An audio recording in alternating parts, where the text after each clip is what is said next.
Virginia Tech had a terrible month of January, going 1-6 in the month, and February did not start off any better with a loss to number 5 Duke. But the Hokies had a chance to snap a 3-game losing streak. It's been a long 13 days since the conference championship games in the NFL. The Patriots and the Giants, along with everybody else, were tired of the talking and waiting. Wild card weekend in the NFL continued today with the Atlanta Falcons looking for a road win in New York. Peyton Manning and Jim Irsay keep yapping, but this time they're not talking behind each other's backs. One of the best running backs in the country is leaving school early for the NFL. And that's sports for this evening. I'm Drew Hinesley.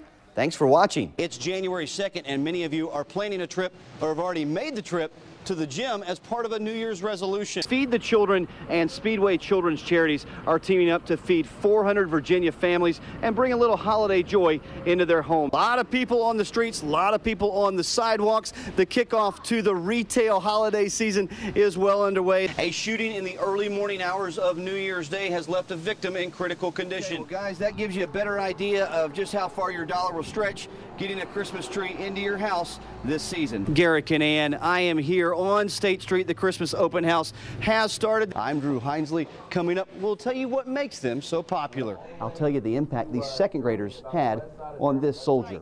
Some of those things they can use it for is to tell fans where drivers are signing autographs across the property. 2 men subdued a shooter inside this Waffle House New Year's morning and may have saved numerous lives.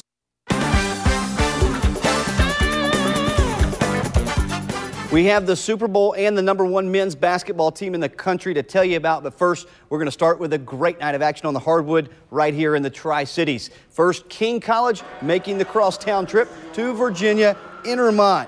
Students ready to go. Jimmy Rose, the quick outlet to Justin Morris. Morris throws it down for 2. Now King going to run a backdoor screen just like Princeton, and Scotty Hendricks lays it in for 2. Logan Lyle had 22 points in this game, 3 of them from right here from the top of the key. Virginia Intermont head coach Scott Hoagland feeling the heat. Morris answers now on the other end, 3 from the wing, nothing but nylon. King head coach George Pitt trying to coach his guys up. Might want to tell him to guard Morris. Another 3, all this part of a 17-7 run. Now to the second half. Same story. Morris from the corner. Buckets. He had 42. That helps Virginia Intermont get the upset over King. 82-68 students rushing the floor. We said going in, we felt like if we could hold King under 10 3-point field goals made, we would win this game. They were 9 of 27. So our kids did a great job. They did a great job making free throws and handling the ball down the stretch. I couldn't be more proud of our guys. Couldn't be more proud. It took my coach 4 years to finally get one. So I wanted to do this more for him than anything. So, I mean, it's huge for us around here, especially in this town, in Bristol. Now travel south to Johnson City. East Tennessee State University playing host to James Madison. A little defense to get things started. Adam Salazzo with the steal and the slam. Then Isaiah Brown, a rim rocker of his own, bucks up 7. But James Madison would hang in there. A.J. Davis gives the Bucks a taste of their own medicine, a steal and a slam at the other end. Then Tony Hubbard going to find some space up top, drops the 3. ETSU 15 points ahead. Now Humpty Hutchins cuts the lead to 7 at the half with that 3 ball. Second half, some more defense from the Bucks. One of their 18 steals on the night. Sheldon Conley misses, but he's got friends in high places. Isaiah Brown drops it down for 2 of his season-high 23. Bucks snap a 3-game skid with a 70-56 win over the Dukes of James Madison.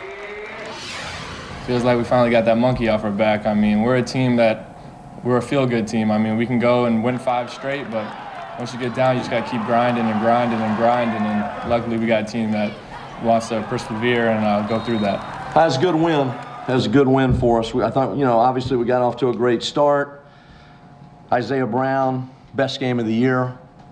I mean, he was sensational. The Tennessee Volunteers have perhaps their biggest challenge of the season tonight, a game at #1 Kentucky in Rupp Arena. The Wildcats have the nation's longest home court winning streak, and Kentucky head coach John Calipari has never lost a game as the Kentucky head coach. But if you think Cuzo Martin and Tennessee are going to be intimidated, think again.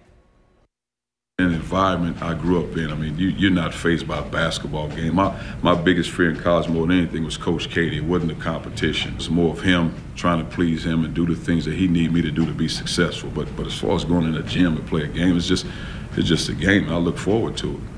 The circus of Super Bowl Media Day went to a new level this year when the NFL allowed fans to pay $25 to buy a ticket and sit in the stands and watch everything going on the field. But even with all the talk of the game and a lot of other off-the-wall stuff that makes Media Day a circus, you knew people would ask about the future of one Peyton Manning. From Peyton's younger brother Eli to Bill Belichick, everyone weighed in on Manning's future. And then late today, Manning himself weighed in with an interview on ESPN. In the interview, he said he wants to play football in 2012. And that's all for sports. I'm Drew Hinesley. Thanks for watching. 2 years ago, Brad Keselowski called out Kyle Busch at Bristol Motor Speedway. Last August, the confident kid from Michigan backed up his trash talk by winning the Bristol night race. Now he has his sights set on winning a title. The leader of the Penske race scheme pack came to Piney Flats today. BMS General Manager Jerry Caldwell presented him with a commemorative photo of his Irwin Tools night race winning #2 car. Keselowski stopped by the Shooter's Edge indoor shooting range to prove to everyone that he can hit his targets on and off the track. He's not a bad shot, really good, and he told us he's still enjoying his Bristol win. I think you look at the people that have won the Bristol night race and the drivers.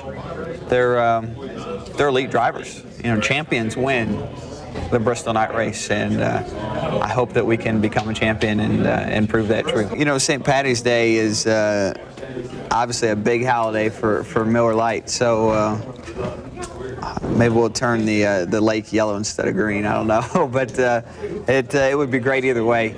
And you know, we never need another reason to drink, but it'd be nice to drink in celebration. Another big NASCAR name was in East Tennessee today. The veteran Mark Martin spent some time in Knoxville today supporting a local hospital. He says he's eager to remind everyone that his new team, Michael Waltrip Racing, is ready to compete with his old team, Hendrick Motorsports. The commitment that they've made to compete on the Hendrick and Roush level, that's what they hope to achieve, and to be able to be a part of that and have a goal to work toward is exciting. New York City Mayor Michael Bloomberg has declared NYC to be the Big Blue Apple in honor of the Giants' Super Bowl win.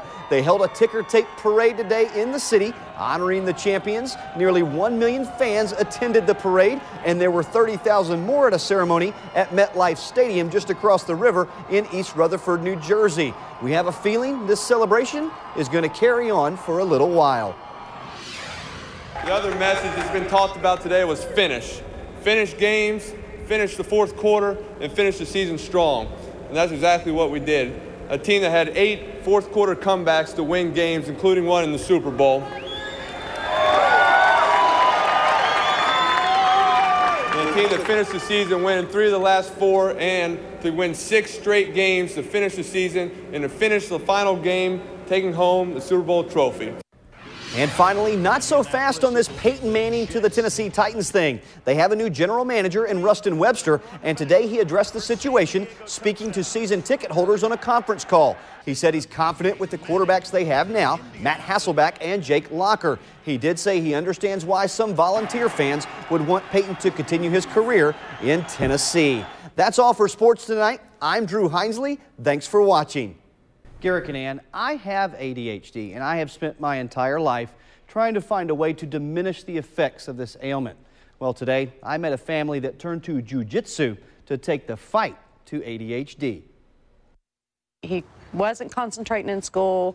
He, couldn't come home and sit down and do homework. I mean, it was a battle every night for us to, just to get a little bit of homework done. Melinda Lester is talking about her son, Dakota.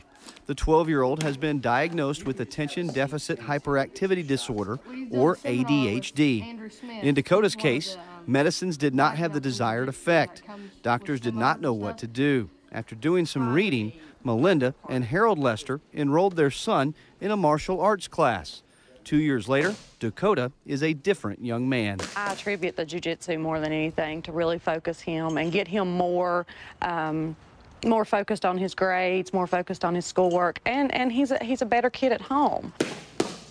His jiu-jitsu instructor, Dee Smith, echoes that assessment. And I've definitely noticed an increase in his attention span and his maturity, and I continue to see an increase in his focus. One of the positives of ADHD is extreme focus. Dakota's been able to discover that here on the jiu-jitsu mats and carry it over into other areas of his life. I feel like that I have been able to concentrate in class, make better grades, taking them up from being low grades to making A's and B's. His history teacher, Beth Lyons, moved him to the front of the class to see the improvement up close. If I have him up front where I can talk to him and keep him engaged, it works beautifully.